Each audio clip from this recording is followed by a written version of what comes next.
All right, and welcome to the TSG Multimedia video podcast for March 1st, 2015. This is John sitting with Dan, as usual. And we just had a review of this model last Friday. What's going on here? This is an HO scale, by the way. right. This is an HO scale Hornby Riverossi or Riverossi Hornby 060 decorated for Granite Rock Company. I got this model because we've photographed the real Granite Rock number 10 several times. I've filmed it in Niles Canyon twice and in Sacramento once. Yeah, the first time we met Granite Rock 10 was for the Steamfest 2007 video. And then again for Steamfest 2010. That's right, Steamfest 2. Right. So in the review, I pointed out that the cab wasn't right for Granite Rock number 10, but that's not what I'm going to deal with today. The bigger problem with this engine was that the wheel gauge is too narrow. Oh, right. You mentioned that on the review. Yeah, and it's narrow enough that it actually bumps going over turnouts. Yeah, I remember thinking it must be a very serious problem because you didn't just take one spike off for that. You took two spikes off, and I don't remember seeing you do that before. I took two spikes off because fixing the wheel gauge on a steam engine is a lot more complicated than fixing the wheel gauge on a freight car. Yeah. I remember from the Weathering and Detailing videos, Volume 1 and Volume 2, that changing the wheel gauge on a freight car is as simple as just twisting and pushing or pulling. Usually, right? Take something like this, take it, and most wheel sets have at least one side that's got a plastic bushing on the axle versus the other side that is metal. So usually the one with the plastic is the easiest one to move. And you can usually just twist it and pull or twist and push, and it'll move it. And then you can, recheck it with the NMRA gauge and see if it's right. And if it is, then you leave it alone. You can't do that with a steam engine. You never want to twist the drivers on a steam engine because steam engine drivers are quartered, which means that the crank pins from one side to the other side are offset by 90 degrees. And that's critical. Now, it's not critical that it's exactly 90 degrees. It could be 89 or 91. But what's critical is that every axle has to be exactly the same. Otherwise, the side rods will bind as they're going around. So you don't ever want to twist the axle on a steam engine because you'll mess up the quartering.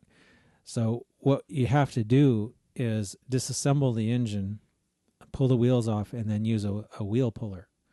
A wheel puller? Yeah, well, it could also be a gear puller. This is called the puller. It's by Northwest Shortline. But the basic idea is that you turn the screw and you apply pressure, like you put the wheel in here and you turn the screw and apply pressure to the axle, and it'll push the axle without rotating it. Oh, that's a good idea. Yeah. So that's what I'm going to have to do. I'm going to start by detaching the side rods. Now, the first two drivers are fairly easy. They just have a little screw. This one's a little trickier, so I may actually leave this one connected if I can get away with it and just kind of finagle the wheel into the puller. But I'll start with the first drivers.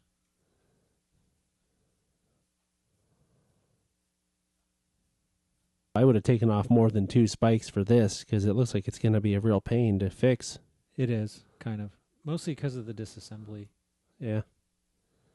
I've loosened the first two drivers, left the rear ones connected for the moment, and next I'm going to remove the cover plate on the bottom.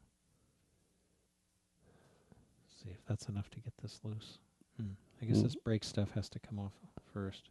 Yeah, it looks pretty loose on the camera, but maybe not loose enough to remove it, right? Yeah. 'Cause that's what you're doing.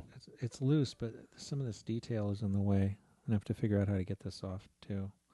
I figured out that these upright pieces of the brake assembly attach to these cross pieces with a little tab that goes into a little hole in the upright piece. So you kind of have to hold one and kind of very gently pry it apart.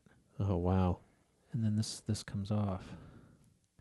You have to kind of get on the side of this thing and pry it outward, this little cylinder assembly, whatever that is. And then this one just lifts up like that. And then you can take that piece off. Doesn't it out seem of the way. yeah, it doesn't seem too bad. No, you just have to be careful. You don't want to break anything Yeah. with all these little details. There were a pair of wires that run up to the circuit board inside the model, connected to this piece here, which is the bottom cover plate. And one of them already broke. And I think the only way I'm going to be able to get this off is to actually cut this, and then I'll have to resolder them again later. Okay. So this is fun. Yeah. Yeah. This is not for the faint of heart here, what I'm doing. Yeah, this is some advanced modeling by Yeah. Dan. But and it's funny too, because when we did the product review of this locomotive, Dan gave it 7 out of 10 spikes, and after hearing some of the exasperation noises and such coming from that side of the table while he's taking it apart, I'm thinking it might have been a 3 out of 10, 3 out of 10 spikes model. It's not that bad, but this is they could have designed this a little better to make it a little easier to Well, do this. I have a novel idea. Yes, the design would have been good, but why not make it right in the first place so you don't have to take it apart? Well, that's true. That's the Yes. novel idea. That would be So- better, yeah. The two front drivers are the easiest because they come out completely. As you can see, Yeah, it's way off. way off. Yeah. So what I've done is, let me turn this a little. The center of the screw is right on the axle. Right. Okay. And in back, you want to make sure that there's enough material to support the wheel, because you don't want to torque it or twist it or You could anything. bend the wheel, huh? Yeah, well, you don't want it. You also don't want it to like twist sideways on the axle, so then it'll wobble while it's going down the track. That's no good either. So what I'm going to do is just very gently give this, like a little bit of a turn. There, I felt it move. I'll check it again. Oh. Getting close. Yeah, still. Actually, that looks like it might be okay. Yeah, it looked like it dropped in there. Yeah, that's actually perfect. So Well, that was that's it. easy. Yeah. Yeah. Once you get it apart, this isn't that hard, but Yeah.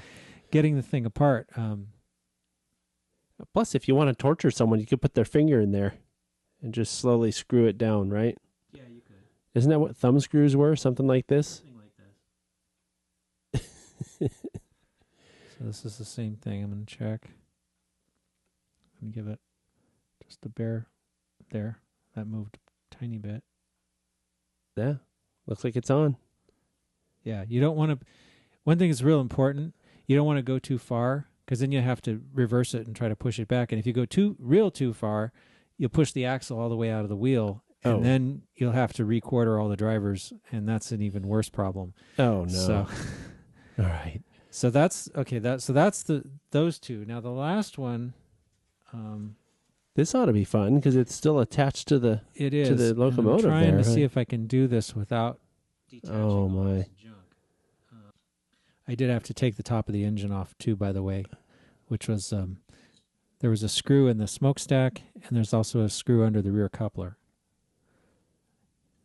In fact, there were 3 screws under the rear coupler, but I'm not sure if I can do this. Oh, wow. Now I just have to do it and check the gauge.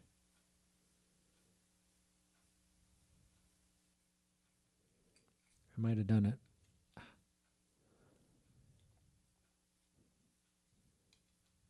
Yep, that's got it. Fine tuning. So now the trick is, can I put it back together and have it run right? Oh, wow. And we'll find out shortly. Yeah. I've reseated all the drivers in their slots. And one thing you have to pay attention to is these bearings have a little place where they fit into on the sides. So you have to make sure those are in the right place. Those are those little gold colored things? Yeah, these little gold or brass colored, whatever they are. There's like a little, there you can see they're flanged on both sides, and there's a little place where they kind of fit over. So it's important to have those in the right place. Also, the center driver has a couple of springs underneath it, which give probably so it can go over a rough track. So it's important that those are in place and correct. Now, these wires are too short for me to try to resolder the bottom plate like this. Yeah. I can't work with this. So what I've done is to solder 2 new wires to the contact points down here where the old wires were attached. And then I'm going to thread these through the same hole that the existing wires are in, and then I'll have to resolder them on the other side of the motor. Wow. Okay. Super detailed stuff. Yeah. This is advanced modeling, 101. This is not, like I said, it's not a job for the faint of heart, that's for sure. I know, I wouldn't try. I would just have run it with the narrow wheels and been, hey, it's you could, cool, you it's could rocky. relay all your track to a slightly narrow gauge, I guess. That might actually be easier. Wow. Well, good news and bad news. Good news is that I managed to get the mechanism back together. Seems to roll pretty well. It's not binding, so that's good. The bad news is that I had to take the circuit board and the motor out in order to thread these wires through because the motor was in the way and I couldn't get the wires threaded through this little hole that they come up through. Oh, wow. So it's just like one thing after another with this. Well, So now I got to put all this other stuff back in. I hope that when it's all put back together, it'll work.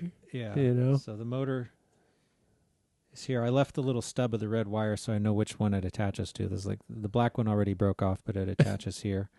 And motor, interestingly, is kind of almost like a diesel. It's got a little gear cover. It goes over here over the worm. Well, I have a question for you since you got everything taken apart. You noted in the review that the false floor in the cab of the locomotive was pretty high. Yeah. And was it because there was junk in the way? Yeah, it's not so much the motor because the motor's in the middle. Yeah. But I think it's also got a weight in it. Oh. See? Oh, I see. Yeah. So, yeah. I mean, I suppose if you really wanted to, you could take that out, but I don't know if it would buy you much because this is a dummy DCC plug. So this has a European style 6-pin plug. Right. So if you want to put a decoder in it, you'd have to plug it in here or just junk the circuit board altogether, which I may end up doing. Yeah, it almost seems like it would be worth it to just get rid of all that crap in there. Yeah. In fact, I probably will because I usually do anyway. But for now, I'm going to put it back together since I don't have a decoder for it. Right. I really don't want to get into that right now. Yeah, plus I want to see it run again. Yeah. So we're just going to try to put it back together the way it was. Now, this circuit board goes here, but there's also this little collar that fits over the motor that has these 2 little screws in it, which I'm trying not to lose. All right. So this kind of fits over the front of this like this. Oh, my.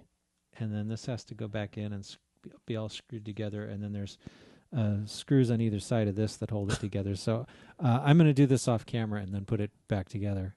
Okay. We'll come back in about an hour when it's all put back together. All right. I managed to get most of this back together. I trimmed the wires a little short and then soldered them where the original wires were. And that seems all well and good. So I guess it's time for the moment of truth. This is what I've been waiting for all podcast long, Dan. Yeah. Just going to set this on here for now. Do a little test run or? Yeah. Oh, look at that. It works. I can't tell if it's running any better with the wheels in proper alignment. Well, but I'm it sure doesn't matter so much on the straight track because there's nothing to interfere with it. Right. You don't have any flangeways or anything like that. But if I had it, I didn't bring any switches or anything with me. But if I had one, it would definitely bump on it. Yeah. Well, now it won't. Now the wheels are in proper gauge. And you didn't mess up the quartering or anything, huh? No, because if I had, Awesome. it would run really badly. So that's good. It's still running. It's no binding or anything. So that's really important with the steam locomotive. Cool. So I still at some point want to change the cab and do all that, but for now I'm just going to put it back together. And I thought might as well show that because just so people know how I got it apart in the first place. There's a screw in the smokestack, which I think is still in it. Is it? Yeah, I think so. So there's a little hole in the center, and then there's 2 holes off to the side. First, I'll put the center screw in. using some tweezers and just dropping the screw in the hole and then hoping it'll thread. All right, so this is back together, and the other two screws go right here, and this is actually the coupler, little stud that holds the coupler screw. Okay. In the back. And I'm not going to put the couplers back on right now because I want to change and put Katie's on it. Oh, so right. I'm not going to bother with the plastic ones it came with. But at least it's running again, and it's in proper gauge. It seems pretty good. So, yeah. So anyway, if you want to regauge the wheels on one of these things, that's what you got to go through. Wow. Well, it was a pain. I won't kid you.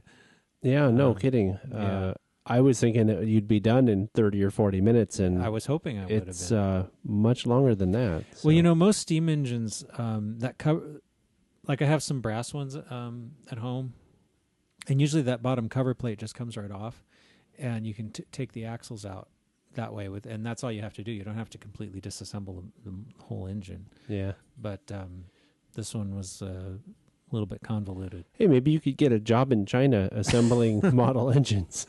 Yeah, well, I mean, they really should have. It's like you said, they should have got that right to begin with, because this really shouldn't be something that you have to do. Yeah. Oh well. But yeah, somebody's quality control has slipped a little bit. Well, that'll do it for this video podcast. Make sure you tune into our next video podcast on the 1st of next month. Yeah. And thanks for watching. Yeah, thanks.